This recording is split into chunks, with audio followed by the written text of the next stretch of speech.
Today's DIY will show you how to create your own peppermint paradise candle.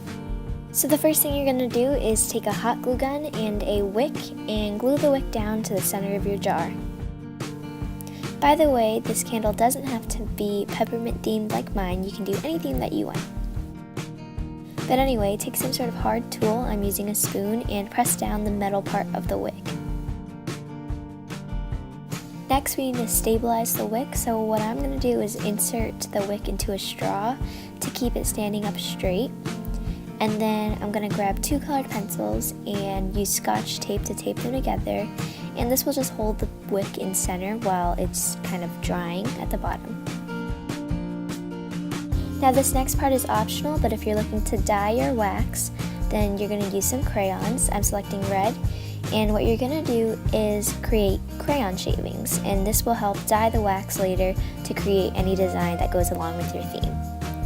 I'm just taking scissors, but you can use like a razor or any sharp object to create little shavings like this. So I repurposed this old candle and took out a few chunks of peppermint, and I'm just going to be using it within my new candle.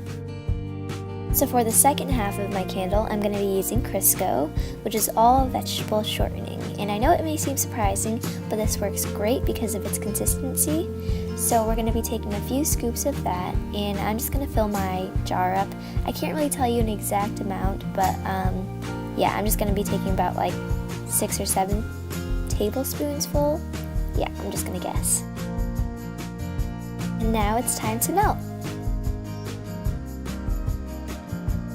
For my Crisco, I'm just going to be putting that in the microwave for 1 minute. For my crayon shavings, I'm going to transfer that into a heat-safe container, which is just this glass bowl. And I'm going to be using the double boiler method to melt down the candle wax and the crayon shavings. So for the double boiler method, you just need to fill up a pan or a pot with some hot water and wait for the products to melt. And after several minutes, it should be ready. So once the crayon shavings are melted, go ahead and mix that in with the Crisco and use something to mix it together to create one solid color. And once you've removed the straw and the colored pencils, go ahead and pour your product in. Then you need to let that first layer cool down, and I'd recommend putting it into your freezer or fridge for 10 minutes before adding the next layer. And once it's ready, you can add on your second layer, which would just be the white color or whatever color you're using. Now let the entire candle cool down for 20 minutes. So this is what it should look like, and now we're going to add some decorations. So just to dazzle it up a little bit, I'm going to be making a whipped cream looking effect on the top of the candle. So just take some Crisco and kind of in an unorderly fashion just apply that onto the top of the candle. And in no way, shape, or form is this going to look neat, and that's not how I want it to look anyway, because I just want to give the candle some fluff and give it a little bit of a winter flair. So obviously it's very messy on the outside edges, so just to clean up the candle jar a little bit, I'm just going to be taking a tissue and wiping around the rim of the candle jar. Now for some peppermint flakes, I'm just going to be taking this whole peppermint stick.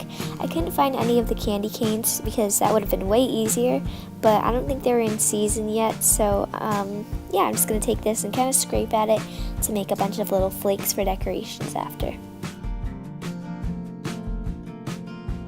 Then I just folded my paper and sprinkled that on top of the fluff that we made earlier, and I think this just gives it such a cute effect. I love it! And for my final touch, I just added in this piece of peppermint. It's so simple, yet it makes it 10 times cuter. So if you're giving this away as a gift, I'd recommend adding a little label. And I just wrote Peppermint Paradise on a little circle label and stuck that onto the cap. So that is all. I hope you guys enjoyed this super easy DIY, and don't forget to subscribe and check out our channel for more DIYs. Thanks for watching. Bye!